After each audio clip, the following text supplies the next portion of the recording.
There are certain reasons why people lose money in pig farming, and this is basically what I want to talk to you guys about in this video. The very first one is people use low quality feeds just to save costs. I understand from first-hand experience that feeding pigs can be very, very expensive, can be very, very humongous when you think about your expenses. But at the same time, if you end up using low quality feeds, you won't get what you want from your animals, because pig farming is a business that whatever you put is what you're going to get from your pigs. If you're not feeding your animals well, they will not grow. And when your animals cannot grow, when they're not growing, they will just be there with you. So this is one of the major reasons why you must feed your animals well. Because without proper feeding, without proper without them eating the right diets, of course they will not grow. And it makes no sense having animals that are always that are almost stunted simply because you don't want to feed them. Keep the animals you can afford to feed. It's even better that you have 50 animals that you can feed and feed well than you have 100 animals that you're struggling to feed.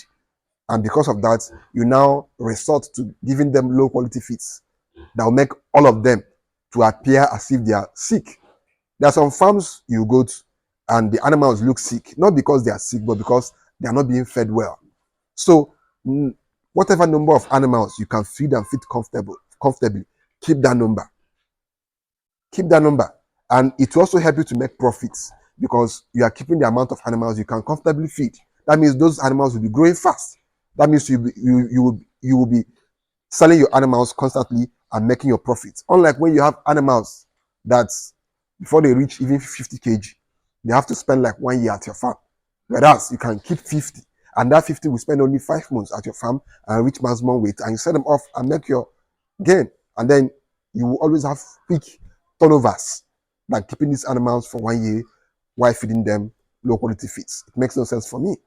The second mistake you should always avoid is starting your farm with low quality genes, poor quality animals.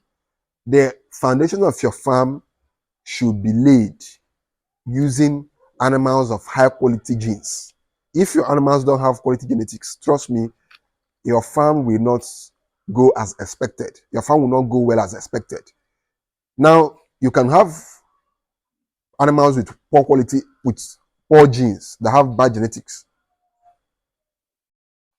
and you feed them well, and they will not grow, which means you spend more money feeding them and still selling them at losses because they will not grow well.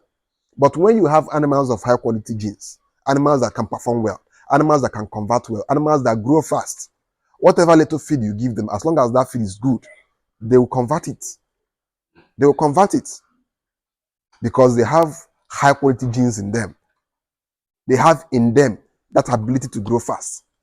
This is why you must invest in high quality animals. Make sure that you are buying animals with high quality genetics, else you are going to run yourself into a whole lot of expenses, and at the end of the day, you won't even be able to sell your animals at a profitable cost because your expenses will be bigger than the selling price, which of course is no way to run a business. The third one is leaving your farm without proper management. No matter how busy you are, you must always make out time to go to your farm and know what is happening. You can't just open your farm and leave it for your staff and leave it for your workers. That is one of the easiest ways to run your farm into closure. Your staff will just do enough to collect their salary, but if you're not there to provide the right management, or if you don't have the right management in place, there will always be problems. There will always be problems. So this is why before you start a farm, make sure you have the right management before you decide to, bring in pigs into your farm. Because without the right management, even if you have workers, they might mismanage things for you. They might mismanage it for you.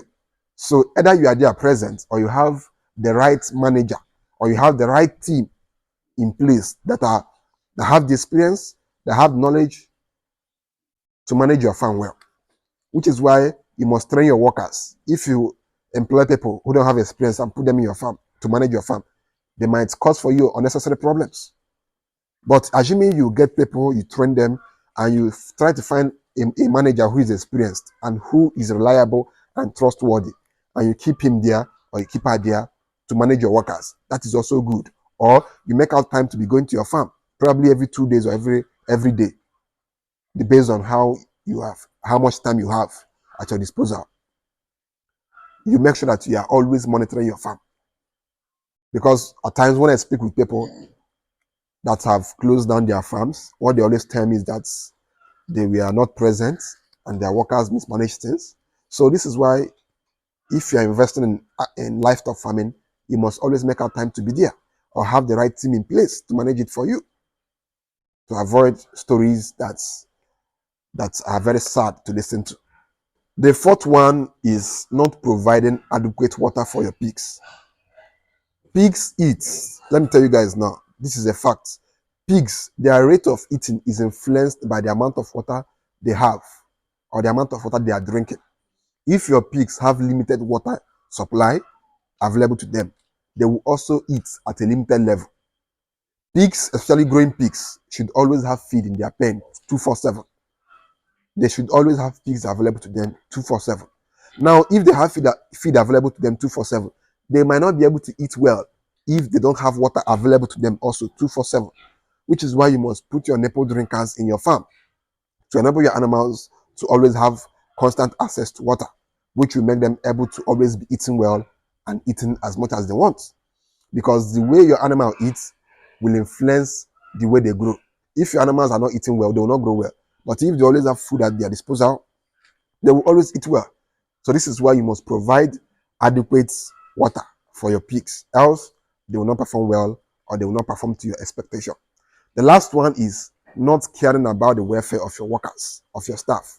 If you have workers in your farm, try your best to care for their welfare or make them feel that you also care about their welfare. Because animals are like human beings. If you don't treat your workers well, they will not treat your animals well.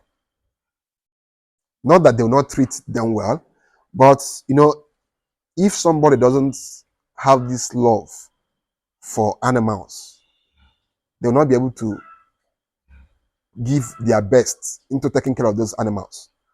Yes, and for your workers to begin to develop that kind of love for those animals, the way you treat them also plays a major role. If Oga is not treating them well, most likely they will not treat Oga's investment well. It's natural. Human beings are selfish, so you must treat them well to be able uh, to open up that side of them that can love your investment. So this is why you must treat them well, pay them on time, care about their needs too, as much as you want them to care for your animals. And of course, they will treat your animals well. So these are the 5 mistakes you must avoid to be able to get the best out of your farm.